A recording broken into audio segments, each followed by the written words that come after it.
వ్యక్తులతో పెట్టుకొని వీళ్ళు చేసే అన్ని తప్పుడు పనులు వాళ్ళ దగ్గర చేపించాలని. అదే సమయంలో మీరు చూస్తే విఎల్ఓలుగా అంటే బూత్ లెవెల్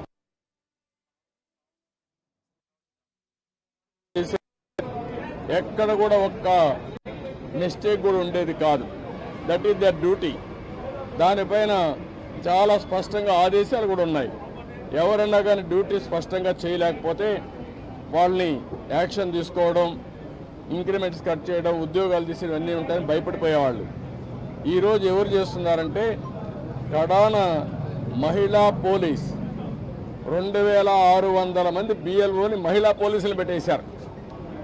ఇది నాకు ఆశ్చర్యం వేస్తుంది. 83 నియోజకవర్గంలో మహిళా పోలీసులను బిఎల్ఓకి పెడితే వాళ్ళకి మహిళా పోలీసులకు ఏం తెలుస్తుంది ఇవన్నీ అంటే? ఇంకొక పక్క వై ఏపీ నీడ్స్ జగన్ అని కలెక్టర్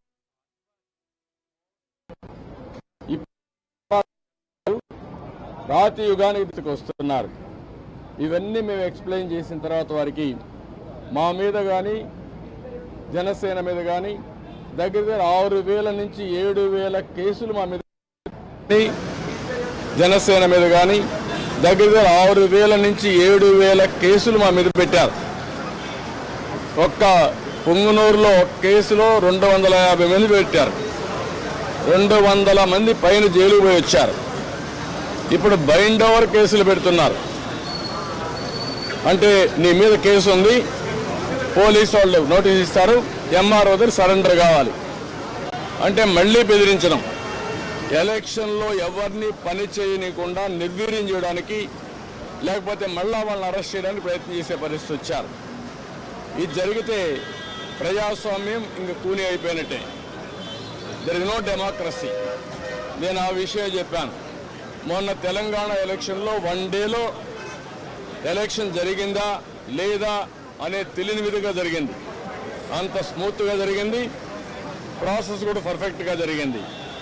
ఈరోజు ఆంధ్రప్రదేశ్లో అక్కడ ఇంత ఓటర్స్ ఎన్యూమరేషన్ ఫ్రాడ్ జరిగిందని, బిఎల్ఓలు తప్పులు చేశారని, టీచర్లు తీసేశారని ఎక్కడ కంప్లైంట్స్ లేవు. భారతదేశ చరిత్రలో ఫస్ట్ టైం ఇవన్నీ వస్తున్నాయి. మేమన్నీ డీటెయిల్డ్గా ఎక్స్ప్లెయిన్ చేశాం. ఓపికగా విన్నారు, చాలా ఫర్మ్గా కూడా చెప్పారు. మేము ప్రజాస్వామ్యాన్ని కాపాడడానికి అన్ని విధాల ప్రయత్నం చేస్తాం, ఎక్కడ కాంప్రమైజ్ కాం, రిజల్ట్స్ మీరే చూస్తారని వారు హామీ ఇచ్చారు. వారు ఇచ్చిన హామీతో నేను ఒకటే అనుకుంటున్నాను, ఎలక్షన్ కమిషన్ అవసరమైతే సెంట్రల్ పోలీస్ అబ్జర్వర్స్ని పంపించాలి, సెపరేట్ సెల్ పెట్టాలి. అవన్నీ పెట్టి ఎక్కడికక్కడ మానిటర్ చేసి ఎలాంటి అవకతవకలు జరగకుండా ఇప్పుడు ఫైనల్ లిస్ట్ వచ్చే కొందికి వినపడలేదా? ఎవరి అకార్డులు ఎప్పటికప్పుడు మానిటర్ చేయాల్సిన అవసరం ఉంది. ప్రజాస్వామ్యం కోసం మా ప్రయత్నాలన్నీ మేము చేస్తున్నాం, ఇంకా చేస్తాం. దాని గురించి సందేహం లేదు. ఒక్క ఓటు దొంగ ఓటున్న ఎలక్షన్ కమిషన్ దృష్టికి ఎప్పటికప్పుడు తీసుకుపోవడమే కాకుండా వీళ్ళు చేసే ప్రతి ఒక్క తప్పుడు పనిని మేము ప్రతిఘటిస్తాం, ప్రజాస్వామ్యాన్ని పరిరక్షించుకుంటాం. అదే సమయంలో ఎవరిని వదిలిపెట్టాం. కడాన కోర్టుకు కూడా వెళ్ళి తప్పు చేస్తే మాత్రం శిక్ష పడే వరకు ముందుకు పోతామని చెప్పి విజ్ఞప్తి చేస్తున్నా. We are confident. ఎలక్షన్ కమిషన్ అయితే పేషెంట్గా వినడమే కాకుండా వారు 5 కోట్ల మంది కంటే 4 కోట్ల ఓటర్స్ ఉన్నారు. వారందరికీ ఒక భరోసా ఇచ్చినట్టు వాళ్ళు భరోసా ఇచ్చారు. అది అమలవుతుందనే ఆశాభావంతో ముందుకు పోతున్నాం.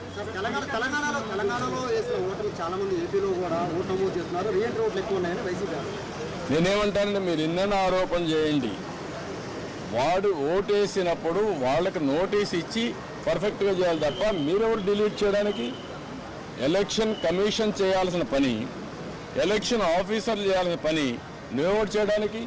నువ్వు కంప్లైంట్ ఇస్తావు, ఇచ్చిన తర్వాత వాళ్ళు వెరిఫై చేయాలి. ఒకవేళ ఇక్కడి నుంచి వేరే ప్రాంతానికి పోయారు, అక్కడ ఓటు వేయరు అంటే ఓటు ఇవ్వవా నువ్వు?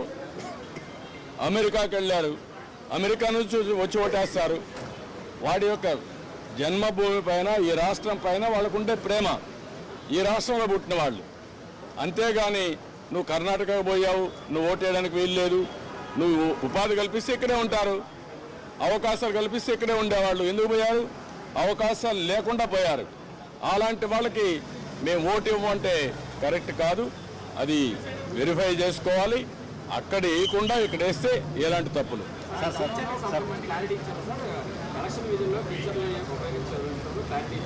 నేను అన్నీ చెప్పిన తర్వాత వారు విన్నారు, చేస్తామనే విధంగా చెప్పారు. ఎట్టి పరిస్థితుల్లో సచివాలయ స్టాఫ్ని వేయడం కరెక్ట్ కాదు. సెలక్షన్ ప్రాసెస్ కాదు, competitive best practices all over the country ఏవైతే చేస్తున్నారో అవే చేయాలి.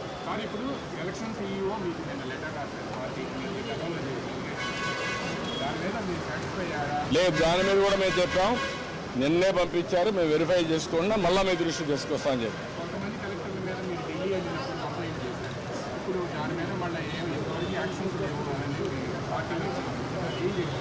ఈరోజు కూడా మళ్ళీ మేము చెప్పాం, ప్రతి ఒక్క ఆఫీసర్ పైన మేము స్పెసిఫిక్ ఎవిడెన్స్ ఇచ్చాం. దానిపైన లాజికల్గా యాక్షన్ తీసుకోవాలి, క్రిమినల్ ప్రాసిక్యూషన్ కూడా చేయాలి. సార్, ఇది ఇంకా తిరుపతి ఎంపీ ఎలక్షన్ నుంచి, బై ఎలక్షన్ నుంచే ఇది స్టార్ట్ అయింది సార్, ఫోకస్ అయింది. కానీ 2 years అయినా దీని మీద అవి కూడా ఇచ్చాం. మరి తిరుపతి బై ఎలక్షన్లో జరిగింది, గ్రాడ్యుయేట్స్ కాన్స్టిట్యున్సీ ఎలక్షన్లో జరిగింది, 2019 జరిగాయి. జరిగిన తర్వాత మీరు యాక్షన్ తీసుకోలేదు కాబట్టి వీళ్ళు ఏమీ కాదని ధైర్యంతో ఉన్నారు. నేను ఈ విషయం కూడా అది చెప్పింది, ఎలక్షన్ కమిషన్ అనేది ప్రాసిక్యూట్ చేయడానికి కూడా మీకు అధికారం ఉంది. ఇమ్మీడియట్గా మీరు అవన్నీ చేస్తే భయపడతారు.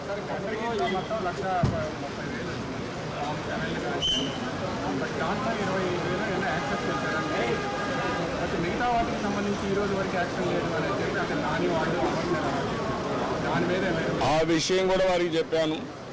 ఆయన అరెస్ట్ చేశారు. ఎవరైతే ఓటర్స్ బోగస్ ఉన్నాయని చెప్పి ఎక్కడికక్కడ పోరాడుతూ ఉంటే అది కరెక్ట్ చేయకుండా అతను అరెస్ట్ చేయడం అనేది ఎక్కడికి పోతానని చెప్పి అడిగాను. ఆ డీటెయిల్స్ కూడా ఎవరికి ఇచ్చాం. రిప్రజెంటేషన్ నాకు వచ్చింది. వెరిఫికేషన్తో సహా మొత్తం డీటెయిల్స్ ఇచ్చాం. ఏ ఓటు ఎక్కడ వెరిఫై చేశారు, డూప్లికేషన్స్ ఎక్కడున్నాయి, సర్నేములు కానీ ఇవన్నీ, ఫోటోలు ఎక్కడున్నాయి, వేరే కాన్స్టిట్యున్సీలు ఎక్కడున్నారు, ఆ డీటెయిల్స్ అని వారికి హ్యాండ్ ఓవర్ చేయడం.